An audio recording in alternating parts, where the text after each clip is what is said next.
ये बंदर जिसे उरांग-उटांग कहते हैं बाकी जानवरों के मुकाबले इतना बुद्धिमान क्यों है? इन उरांग-उटांग का विकास कैसे हुआ और ऐसा क्या है जो इन्हें खास बनाता है? और इन उरांग-उटांग के साथ ऐसा क्या गलत हो रहा है जो ये विलुप्त होने की कगार पे आ गए हैं? आइए जानते हैं इस वीडियो में।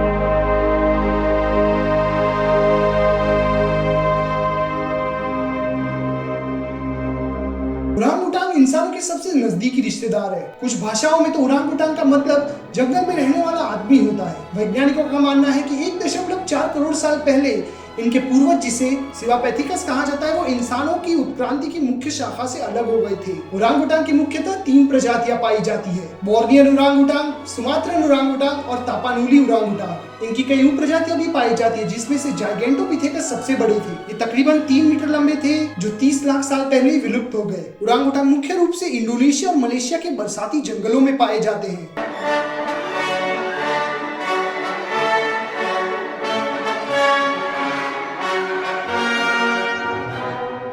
उरांग-उटांग बहुत ही बड़े बंदर होते हैं। नर उरांग-उटांग 1.4 मीटर लंबे और 75 किलोग्राम के हो सकते हैं, जबकि मादा उरांग-उटांग की ऊंचाई 1 मीटर होती है और उनका वजन सिर्फ 40 किलोग्राम होता है। कुछ नर उरांग-उटांग के चेहरे पे किनारे निकल आते हैं, जिन्हें फ्लैंजेस कहा जाता है, जो कि उनके शक्तिशाली होने का सबूत देता है। उरांग-उटांग के हाथ का फैलाव काफी बड़ा होता है, करीब 2 मीटर जितना।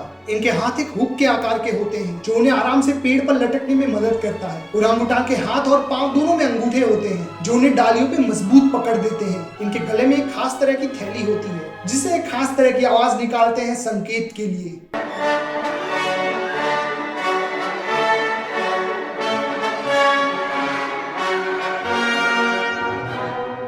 उरांग-उटांग का जीवन काल औसत 40 साल का होता है। मादा उरांग-उटांग 14 से 15 साल की उम्र में मां बनती है और अपने पूरे जीवन काल में 3 से 4 बच्चों को जन्म देती है। ये वानर खाने में सिर्फ फल लेता है, पर इसे सबसे ज्यादा फाइकस फीक्स पसंद है। इनके बारे में एक अजीब बात यह कि कभी-कभी पत्थर और मिट्टी भी खाते हैं, ज्यादा मिनरल्स के लिए।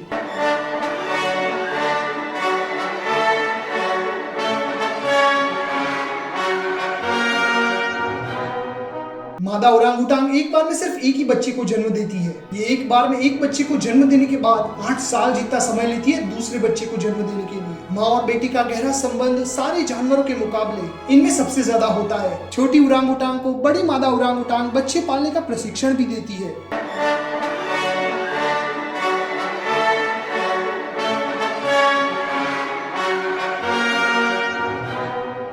उरांग-उटांग रात को सोने के लिए हर बार नया घोंसला बनाते हैं। ये छोटी छड़ी का उपयोग करते हैं कीड़ों को खाने के लिए और अपनी पीठ खुजाने के लिए। उरांग-उटांग एक दूसरे को संकेत भी देते हैं खतरे से बचने के लिए। उरांग-उटांग की बुद्धिमत्ता यहाँ तक ही सीमित नहीं है। इन पर हो रही खोज के अनुसार ये आईने में अपनी परछाई को पहचान सकते हैं। इन पर एक परीक्षण किया गया जिसमें इन्हें स्ट्रॉ से जूस पीना सिखाया गया और कुछ समय बाद उन्हें स्ट्रॉ और अंगूर दिया गया। कोई और बंदर होता तो वो अंगूर ही उठाता, पर इसने स्ट्रॉ उठाई क्योंकि इसे लगता था कि उसे फिर से जूस का बॉक्स दिया जाएगा।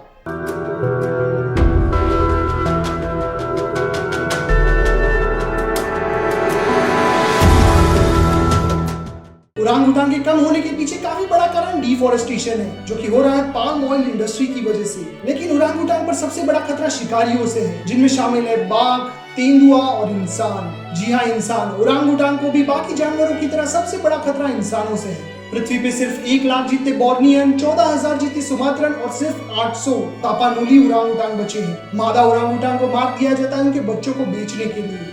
पिछले 20 साल में बोर्नियो में तकरीबन 1,48,000 उरांग-उटांग को मारा गया है। लेकिन कुछ ऐसे संगठन भी है जो इनके बचाव और संरक्षण का कार्य कर रहे हैं। तो ये थी उरांग-उटांग के बारे में कुछ जानकारी जो मैं आपको देना चाहता था। मुझे यहाँ तक सुनने के लिए धन्यवाद। मिलते हैं अगली ऐसे किसी वीडियो में, तब तक के लिए गुड बाय, टेक केयर।